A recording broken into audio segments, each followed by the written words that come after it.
Morning all of you. आज हम क्या पढ़ेंगे? आज हम पढ़ेंगे चैप्टर 8 जिसका क्या नेम है? जिसका नेम है यह सबसे कठिन समय नहीं। जिसका क्या नेम है? यह सबसे कठिन समय नहीं। आज हम पढ़ेंगे चैप्टर 8 जिसका क्या नेम है? यह सबसे कठिन समय नहीं।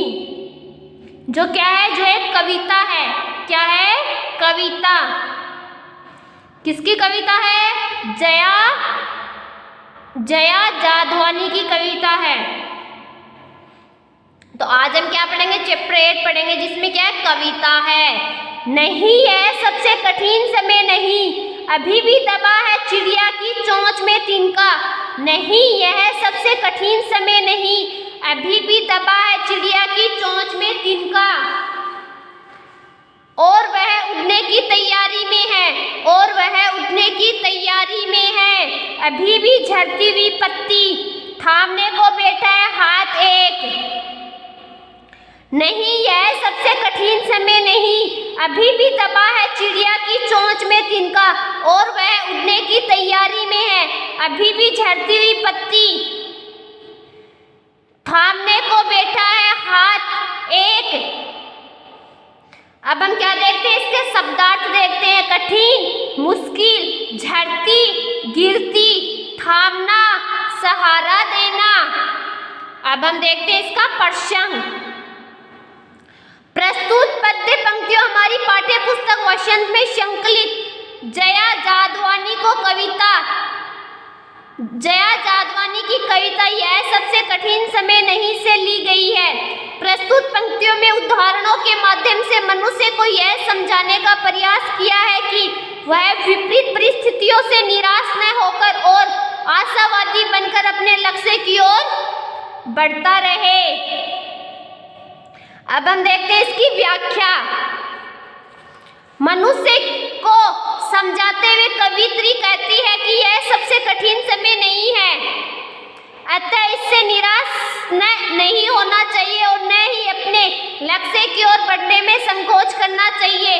अभी भी एक चिड़िया अपना घोंसला बनाने के लिए अपनी चोंच में तिनका दबाकर उड़ने की तैयारी में है, अर्थात वह तिनकों से घोंसला बनाने में लगी है। उसे जीवन में अभी विश्वास है कि इसी प्रकार पेड़ से गिरती हुई पत्ती को थामने को कोई हाथ तैयार है, अर्थात मुसीबत से घिरे व्यक्ति को सहारा देने के लिए कोई न कोई सामने आता है जो उसे संकट में उबार लेता है। अभी भी ऐसे लोगों की कमी नहीं है जो दूसरे का सहयोग करते हैं। अतः तुम भी अपने लक्ष्य की ओर बढ़ो। तुम्हारे डगमगाने पर कोई न कोई तुम्हें सहारा देने और तुम्हें गिरते समय थामने, गलत राह पर जाने से रोकने के लिए तैयार बैठा है। अब हम क्या देखते हैं? इसके क्वेश्चन आंसर देखते हैं। इन पंक्तियों में कवित्री का कौन सा विश्वास झलक रहा है? इन काव्य पंक्तियों में कवित्री यह विश्वास प्रकट कर रही है कि अभी सबसे कठिन समय नहीं आया है, अतः निराश नहीं होना चाहिए। नेक्स्ट क्वेश्चन क्या है? यह समय सबसे कठिन नहीं, कवित्री ने कैसे समझाया? कवित्री ने निम्न दृष्टांतों माध्यम से मनुष्य को समझाने का प्रयास किया। चिड़िया ने अपने चोंच में तिनका क्यों दबाया हुआ है? चिड़िया ने अपने चोंच में तिनका अपना घोंसला बनाने के लिए दबाया हुआ है। अभी भी झड़ती हुई पत्ती थामने को बैठा है हाथ एक। पंक्ति का से स्पष्ट कीजिए। इस पंक्ति के माध्यम से कवित्री कहना चाहती है कि जब कोई व्यक्ति अपने लक्ष्य की ओर बढ़ता है तो उसे कभी कभी असफलताओं का सामना करना पड़ता है या वह आगे बढ़ते हुए गलत दिशा में मुड़ जाता है। ऐसे समय में गिरती हुई पत्ती को थामने वाले हाथ के समान कोई अनुभवी व्यक्ति उसे सहारा देकर उसे असफलता से बचाता है, उसे गलत और सही राह का ज्ञान देकर उसे अपने लक्ष्य की ओर बढ़ने में सहारा प्रदान करता है। अब हम क्या देखते हैं? नेक्स्ट पंक्ति देखते हैं। अभी भी भीड़ है स्टेशन पर, अभी भी एक रेलगाड़ी जाती है गंतव्य तक जहां कोई कर रहा होगा प्रतीक्षा। अभी भी कहता है कोई किसी को जल्दी आ जाओ कि अब सूरज डूबने का वक्त हो गया। गंतव्य वह स्थान जहां पहुंचना हो, प्रतीक्षा, इंतजार, वक्त, समय। अब हम देखते हैं इसका प्रसंग।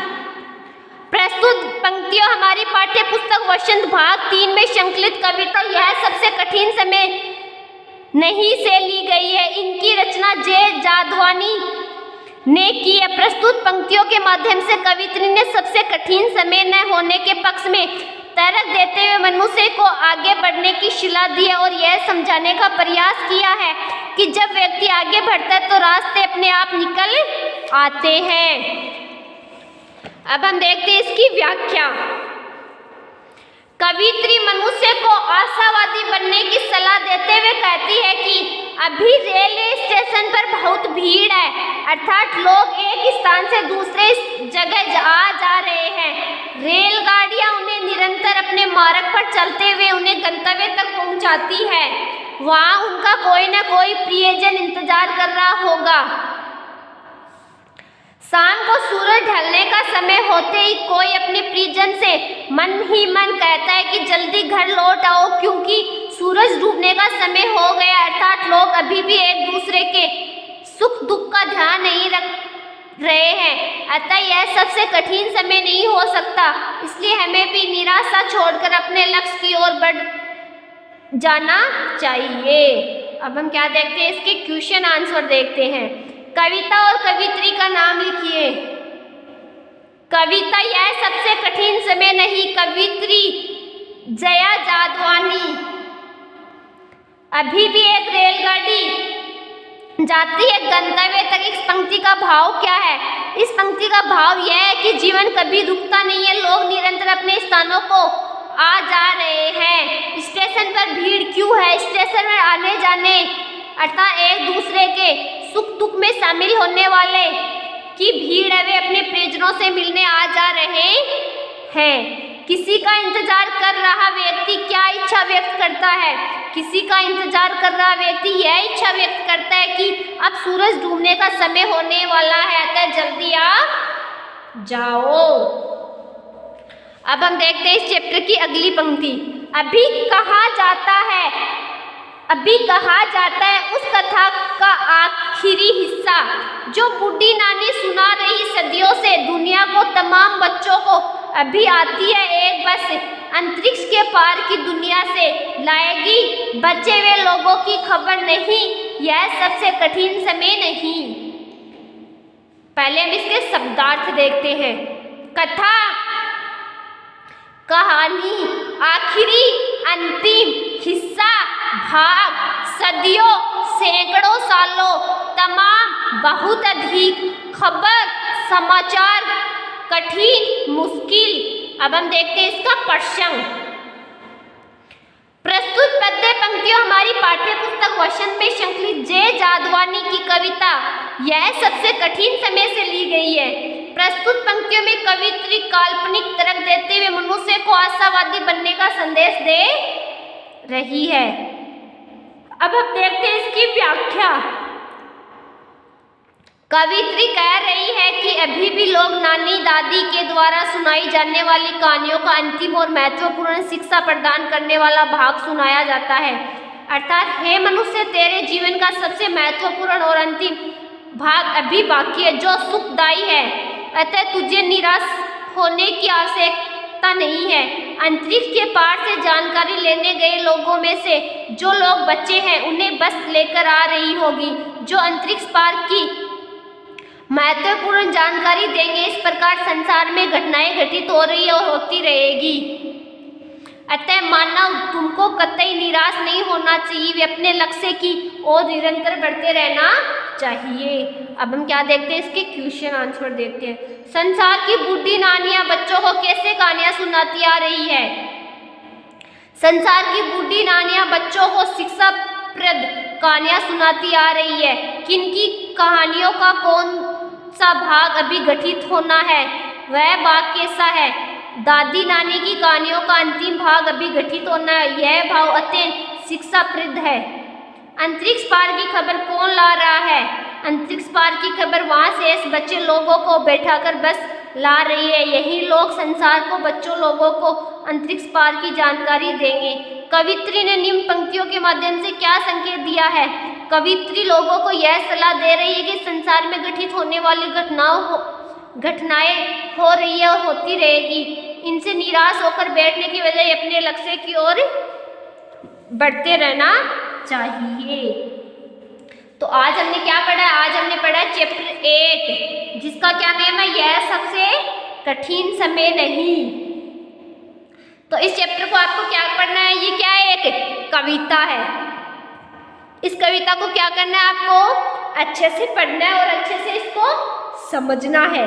क्या करना है? इस कविता को अच्छे से पढ़ना और अच्छे से समझना है। ओके, और इसको क्या करोगे? इसको अच्छे से पढ़ोगे, इसकी व्याख्या को अच्छे से समझोगे, इसके प्रसंग को अच्छे से समझोगे और इनके ये जो क्वेश्चन आंसर है इनको आप अपनी नोटबुक में अच्छे से राइट करोगे और फिर इनको अच्छे से लर्न करोगे। ओके बच्चों, आज के लिए इतना ही काफ़ी है। कल हम पढ़ेंगे next topic. Okay, thank you बच्चों।